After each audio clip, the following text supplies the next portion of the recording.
Praying மேண்டிஸ். அதுக்கு பேர் என்னது? பிரேயிங் மேண்டிஸ், ஜெபிக்கும் பூச்சி. அதுக்கு பேர் என்னது?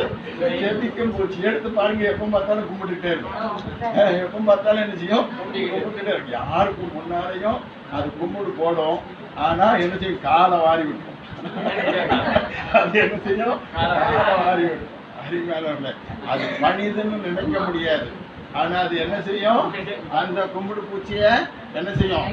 ஒரு கொசு, அந்த கும்பிடு பூச்சி வீட்டுக்குள்ள இருந்தனா கொசு, ஒரு கொசு உள்ள சுத்தாது. புரியுதா உங்களுக்கு? கும்பிடு பூச்சி இருந்தனா என்ன செய்யாது?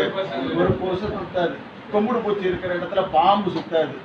கும்பிடு பூச்சி இருக்கிற இடத்துல என்ன செய்யாது? பாம்பு. இந்த வெட்டுக்கிளி இருக்கிற இடத்துல சுத்தம். அருமையானுடைய அத்திய எல்லா கெட்ட புழுக்களையும் இது சாப்பிடும். எல்லா கெட்ட புழுவையும் நெஞ்சிரும், சாப்பிடும். எங்கெங்க தீமை செய்யுமோ, பயிருக்கு எது சேதம் விளைவிக்குமோ அந்த சேதம் விளைவிக்கிறதான ஒன்றும் உன்னை அணுகாது. ஆகவே இந்த தாவீது அப்படி ஒரு கும்பிடு பூச்சி. அவன் சொல்லுகிறான், நான் ஒரு தெல்லு பூச்சிங்க. நான் என்ன சொல்லுகிறான்? இந்த தெல்லு பூச்சி, செத்த நாய். இந்த ரெண்டு அனுபவம் அவன்கிட்ட இருக்கு. தாவீது இடத்துல இருந்து உங்களிடத்துலயே அந்த அனுபவம் இருக்கணும். நீங்க யாரு? ரெண்டு அனுபவம் வேணும். என்னெல்லாம் வேணும்? ஒன்று நாயை போல செத்தவங்களாம், இன்னொன்று கும்பிடு பூச்சி மாதிரி தெல்லு பூச்சி. என்ன செய்யணும்? நல்ல ஒரு இடத்துல நிற்காது. அது என்னது? ஒரு இடத்துல நிற்காது. Leaf for Joy. ஆங்கிலத்தில் சொல்லு, சந்தோஷப்பட்டு கொதியுங்கள். சந்தோஷப்பட்டு கொதியுங்கள். எதுக்கு சந்தோஷப்பட்டு கொதிக்கணும்? உன்னை எவன் அவமானப்படுத்தணும்னு நினைக்கானோ அவனுக்கு முன்னால தேவன் உன்னை அதிபதியாக்கி இருக்கிறாரு. தேவன் உன்னை உயர்த்தி இருக்கிறாரு. தேவன் உன்னை மேன்மைப்படுத்தி இருக்கிறாரு. தேவன் உன்னை பலப்படுத்தி இருக்கிறாரு. உன் தேவனாய் கர்த்தர் உன்னோடு இருக்கிறதை விசுவாசிக்கிறாரு. அந்த தேவன் உன்னை உயர்த்தி வைப்பார். அல்லேலூயா, அல்லேலூயா. உண்மையிலே தாவீதை போல நம்ம தாழ்த்தலாம் இல்லையா? தாவீது என்ன செய்த? நான் ஒரு செத்த நாயின்னு சொன்னா, ரெண்டாவது நான் ஒரு தெல்லு பூச்சின்னு சொன்னேன். அறிவானவர்களை, உங்களை தாழ்மை இல்லாத இடத்துல நீங்க சிங்காசனத்தை பெறவே முடியாது. உங்களை நீங்க தாழ்த்துனா என்ன செய்யலாம்? உங்களை தாழ்மையாக இந்த பாருங்க, எவ்வளோ கஷ்டப்பட்டாலும் நான் வந்துடுவீங்க. ஞாயிற்றுக்கிழமைன்னா என்ன செய்றீங்க? எல்லாரும் கூடி வாரீங்க. எல்லாரும் உங்களை தாழ்த்தி என்ன செய்றீங்க? காலுலையோ வலி எடுக்க, வேதனை எடுக்க, ஆனாலும் கூட வந்து உட்கார்ந்து என்ன செய்றீங்க?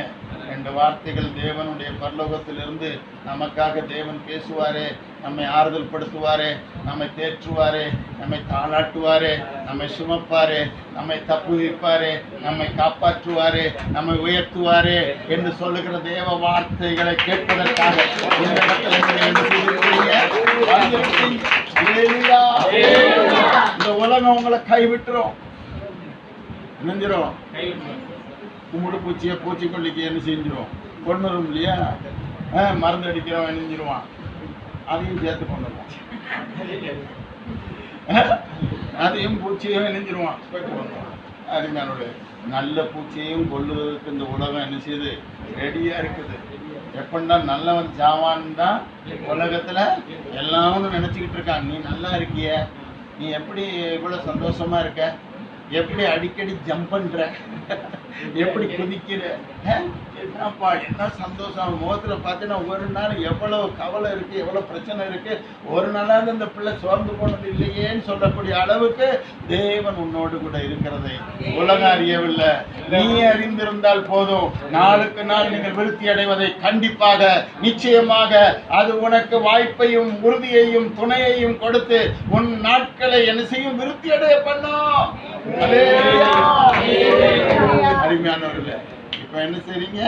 உங்களுடைய வாழ்க்கையில தேவன் உங்களை உயர்த்துகிறத பார்க்க உங்களை என்ன செய்றீங்க? தாழ்மையா. ஒரு துன்பப்பட்டால் ஜெபம் பண்ண கிடக்கும். ஒரு துன்பப்பட்டால் ஜெபம் பண்ண கிடக்கும். உன் வாயிலிருந்து பிறக்கிற வார்த்தையை மட்டும் தேவன் கேட்கிறார். அல்லேலூயா, அல்லேலூயா, அல்லேலூயா. கர்த்தருடைய கையில இருந்து உங்களுக்கு ஆசீர்வாதம் வேணும். அதுக்கு என்ன செய்யணும்? அதுக்கு என்ன செய்யணும்? ரெண்டே காரியம் செய்யணும். என்ன செய்யணும்? ஒண்ணு, உன் கால் முடங்கணும். முடங்கணும்னா என்ன செய்யணும்? கால் மடங்கணும், முழங்கால நிக்கணும். ரெண்டாவது, உன் வாய் பேசணும். என்ன பேசணும்? இயேசுவேன்னு சொல்லி பேச என்ற